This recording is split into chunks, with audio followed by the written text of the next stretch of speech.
शंकरपुर नाम का एक छोटा सा गांव था। उस गांव में रहने वाले लोगों को पड़ोसी गांव जाने के लिए वहां बहने वाली एक नदी को पार करना पड़ता था। किरण नाम का एक आदमी था जो एक नाव चलाया करता था। वो लोगों से पैसे लेकर अपनी नाव में बिठाकर ले जाता था। एक दिन राजू नाम का एक आदमी जल्दी जल्दी नदी के किनारे आया। उसे देखकर किरण ने उससे कहा, अरे राजू, आज तुम बहुत देर से आए हो। नाव में अब जगह खाली नहीं बची। नहीं, आज मेरे पास बहुत काम है किरण। अगर मैं सारा काम कर लूंगा तभी तो पैसे मिलेंगे, नहीं तो आज खाने को भी नहीं मिलेगा। हाँ, लेकिन अगर एक और व्यक्ति भी इस नाव में चढ़ा तो ये डूब ही जाएगी और सबकी जान को खतरा होगा। इतना कहकर वो अपनी नाव लेकर वहां से चला गया। इससे राजू निराश मन से घर लौट गया। घर पर उसके बेटे बालू ने उससे पूछा, पापा, आप आज इतनी जल्दी घर आ गए, क्यों?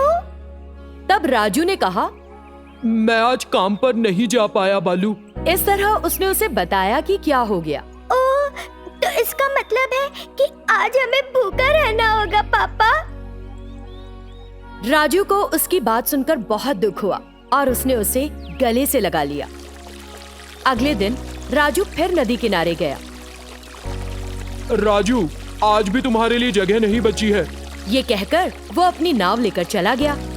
राजू फिर से निराश हो गया और घर गया। उसे वापस आया देखकर बालू रो पड़ा और उसने पूछा, ओ पापा, तो आज भी भूखा रहेंगे? इतना कहकर वो रोने लगा और नदी किनारे चला गया। वो अकेला बैठा था और परेशान था। शाम को किरण अपनी नाव के साथ गांव लौटा। सभी लोग नाव से उतरकर चले गए। तब महेश, जो उस गांव का जमींदार था, किरण के पास आया। किरण, बहुत खूब। तुम राजू को 2 दिन से अपनी नाव में नहीं ले जा रहे हो। मैं तुम्हारा घर पैसों से भर दूंगा, लेकिन ऐसा करना ठीक नहीं है मालिक। हम उस परिवार की स्थिति जानते हुए भी उन्हें भूखा मार रहे हैं। ये पाप करने से मेरा परिवार भी प्रभावित होगा। क्या कहा तुमने? क्या तुम भी भूखा मरना चाहते हो?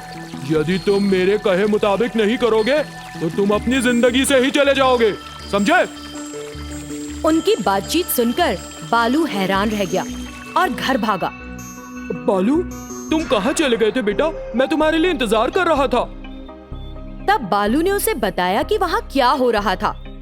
पापा, जमींदार महेश हमारे परिवार से किसी बात का बदला लेना चाहते हैं क्या? तो वो कर रहा है ये सब। इसका मतलब वो हमसे बदला लेना चाहता है। बेटा, यहाँ कोई गांव वाला पढ़ा लिखा नहीं है। मैंने थोड़ी बहुत पढ़ाई की है। जमींदार महेश ज्यादा ब्याज दर पर सभी को पैसा उधार देता है। फिर वो गलत हिसाब लगाकर सभी को धोखा भी देता है और उनसे गलत तरीके से अधिक पैसा लेता है। मैंने ग्रामीणों को इसके बारे में बता दिया था। लोगों को उसकी हरकतों के बारे में पता चल गया और उसने सबका विश्वास खो दिया। पापा, चिंता मत करिए, हम मिलकर उसे सबक सिखाएंगे, पक्का। फिर उसने अपने आइडिया के बारे में बताया, जिसे सुनकर राजू हैरान रह गया। अगले दिन बालू ने बड़ी खाली पानी की बोतलों को साइकिल के एक पहिए से जोड़ा। ये देखकर उसके पापा को बड़ा आश्चर्य हुआ। पापा, अब आप बिना किसी के मदद के नदी पार कर सकते हैं। राजू ने बालू को सराहा और उसके दिमाग का लोहा माना। उस दिन राजू साइकिल को धीरे धीरे चलाकर नदी को पार कर गया। ये देखकर ग्रामीण और किरण हैरान थे।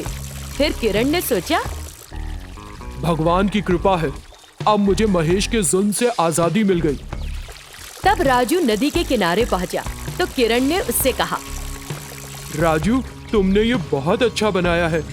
तब राजू ने उसे बताया कि क्या हुआ था। राजू, मैं सच कह रहा हूँ। महेश ने मुझे धमकी दी और मुझसे ये सब करवाया। मुझे माफ कर देना। मुझे तुमसे कोई शिकवा नहीं है। इसे देखने के बाद जमींदार को भी सबक मिल जाएगा। तब राजू उस पानी की बोतल से बनी साइकिल बोर्ड पर हर दिन काम के लिए जाने लगा, जिसे देखकर महेश ने किरण से कहा, वो कितना चालाक निकला, इतनी आसानी से बच के निकल गया। एक बात याद रखिएगा मालिक, भगवान निश्चित रूप से उन लोगों की मदद करते हैं जिनके पास दूसरों के लिए हमदर्दी से भरा एक अच्छा दिल होता है, बुरे दिल वालों का यही हाल होता है। ये कहकर किरण वहाँ से चलता बना। महेश को उस पर बहुत गुस्सा आया, लेकिन वो कुछ नहीं कर पाया और वहाँ से चला गया। हेमंतपुर नाम का एक गांव था। उस गांव में हेमंत नाम का एक व्यक्ति रहता था। वो बहुत अमीर आदमी था और उसके पास बहुत सारी खेती की जमीन थी, लेकिन वो उस पर खुद खेती नहीं करना चाहता था। उसने उस जमीन को किसी को पट्टे पर देने के लिए सोचा, लेकिन उसने बदले में फसल के अधिक बोरे मांगे। पट्टे पर जमीन लेने आए लोग वापस चले गए। कुछ साल बीत गए। एक दिन मैंने बेवजह ही मेरे पास आए लोगों को वापस भेज दिया। अब मेरी जमीन बेकार पड़ी है। अब मैं कुछ नहीं कर पा रहा। अब की कोई मेरे पास आएगा तो वो जो भी दे उसके लिए मुझे हाँ ही कहना चाहिए। तभी किरण नाम का एक व्यक्ति वहाँ आया। मिस्टर हेमंत, मैं आपकी जमीन को पट्टे पर लेने आया था। आप इसे किस रेट पर दे रहे हैं? 1/4 फसल काफी है। मुझे इससे ज्यादा और किसी चीज की जरूरत नहीं।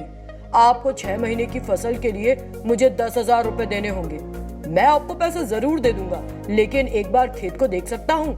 जब तक तुम मुझे 10,000 रुपए नहीं दोगे, मैं तुम्हें अपना खेत नहीं दिखाऊंगा। मैं आपकी जमीन देखने के बाद दे दूंगा पैसे। मुझे पहले पैसे दो, नहीं तो चले जाओ। मैं तुम पर कोई दबाव नहीं डाल रहा हूँ। ठीक है, कैसे भी मुझे पट्टे पर जमीन लेनी ही है। इतना सोचकर उसने उसे 10,000 रुपए दे दिए। हेमंत ने उस पैसे को ले लिया और कहा, ठीक है, चलो अब खेत देखने चले।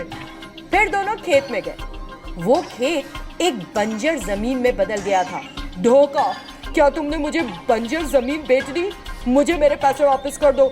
मैं जमीन पे बीज बोऊंगा तब भी कुछ नहीं मिलेगा मुझे। मैं तुम्हें वापस पैसे नहीं दूंगा। चाहो तो जोतो इस जमीन को, नहीं तो छोड़ के चले जाओ। इतना कहकर वो वहां से चला गया। किरण कुछ नहीं कर पाया और सोचने लगा, भगवान है ना मेरी मदद करने के लिए, मैं करके देखता हूँ। अगले दिन सुबह उसने ट्रैक्टर से जमीन की जुताई शुरू कर दी। इस तरह उसने जमीन पर खेती करना शुरू किया। ओह नहीं, यहाँ कहीं भी पानी नहीं मिलेगा। मुझे लगता है कुआं खोदना होगा। अगले दिन उसने कुआं खोदना शुरू किया, लेकिन उसमें से पानी नहीं निकला। हे भगवान, इतना पैसा खर्च करने के बाद भी मुझे पानी नहीं मिला। अब मैं क्या करूं? अगले दिन जब वो खेत के आसपास उगी खरपतवार को हटा रहा था, उसे वहां पर एक बोतल मिली। तुरंत उसने वो बोतल उठा ली। ये क्या है? ये सोचते हुए उसने वो बोतल खोल दी। तुरंत उस बोतल से 3 भूतनियां बाहर निकल आईं। उन्हें देखकर वो डर गया। डरो मत, हम तुम्हें कोई नुकसान नहीं पहुंचाएंगी। इस बोतल से हमें आजाद करने के लिए धन्यवाद। तुम कौन हो? तुम इस बोतल में कैसे आई? एक जादूगर ने हमें इस बोतल में कैद कर दिया था और यहाँ छोड़ गया। हम कई सालों से हैं यहाँ। इस तरह उन्होंने उसे बताया। ठीक है, अब तुम जाओ, मुझे अब बहुत काम है। अच्छा, तुम हमें अपने काम के बारे में बताओ, हम भी कर देंगी तुम्हारी मदद। किरण ने उसे उसके साथ हुए धोखे के बारे में बताया। अब तुम देखो, सब ठीक हो जाएगा। इतना कहकर पहली भूतनी ने खेत से खरपतवार निकाल दिए। दूसरी ने ट्रैक्टर के साथ उस खेत को जोत दिया। तीसरी भूतनी ने ऐसी जगह एक कुआं खोद दिया जहां पर पानी था। इस तरह उन भूतनियों ने सारा काम कर दिया। कुछ दिन बीत गए। उनकी वजह से किरण को बहुत पैदावार हुई। दोस्तों, आपने मेरी बहुत मदद की। मैं इस उपकार को कभी नहीं भूलूंगा। बहुत बहुत धन्यवाद। ठीक है दोस्त, हमने तुम्हारी मदद के बदले में तुम्हारी मदद कर दी। अब हम जा रही हैं। इतना कहकर वो गायब हो गए। किरण बहुत खुश हुआ और वहां से चला गया। उस खेत के मालिक को पता चला कि किरण को बड़ी अच्छी पैदावार मिली है और किरण के पास आया। किरण, जो फसल तुमको मिली है तुम्हारी उम्मीद से ज्यादा है, इसीलिए मैंने जो तय किया था उससे ज्यादा फसल के बोरे चाहिए। इसका मतलब है आपको 5 भागों में से 3 भाग मिलेंगे और मुझे 2। आप बहुत ज्यादा बात कर रहे हैं। आप स्थिति के अनुसार अपने शब्दों को बदल रहे हैं। ये बहुत गलत है। मैं आपके खिलाफ पुलिस स्टेशन में शिकायत दर्ज करूंगा, तब आपको कुछ भी नहीं मिलेगा। उसकी बातें सुनकर, ये क्या, मैं इस बात को इतनी तूल क्यों दे रहा हूँ? जो प्यार से मिल रहा है उसी में गुजारा कर लेता हूँ। पुलिस को कौन झेलेगा? इतना सोचकर उसने कहा, ये सब करने की जरूरत नहीं है किरण। जो बात हुई थी उतना ही दे दो। इससे किरण को जरा सही लगा। अब आप सही रास्ते पर हैं। अगर सही रहोगे तो खेती करूंगा और अगली बार तुम्हें इससे ज्यादा दूंगा। ये सुनकर हेमंत ने कहा ठीक है। तब से किरण उस खेत में खेती करने लगा। वो अपनी फसल का कुछ हिस्सा हेमंत को दे देता है और बाकी को बेचकर मुनाफा कमा रहा है।